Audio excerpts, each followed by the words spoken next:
Nwunye gọvanọ steeti abụ Anambra bụ Odoziaku nọnye Soludo agago n'ihu wee tozie otu Rotary International maka ọsọ enyemaka bụ nke ha gbatara nyegara ịchaka mmadụ iche iche bụ nke a na-enwe na ahụike mba ụwa.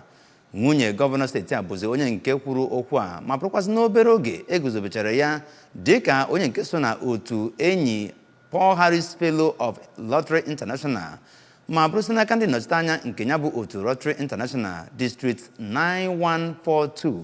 Onye nta akụkọ anyị bụ Daniel Ezigwe ga-ewetara gị akụkọ esi ya bụ mmemme si wee gaa.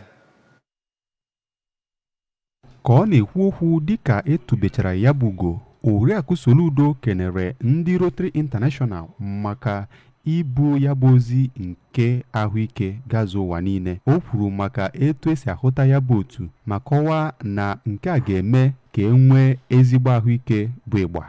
Na mbụ, onye district gọvanọ nke district 9142 nke ya bụ otu Rotary bụ Akan Emma kọwara na Rotary agamiela n'ebe ọ gbasara ijere ọhaneze ozi. O kwuru na ihe ndị Rotary na-eme n'afọ bụ ịgba mbọ hụ na ememilara ọya ụbụrụ isi.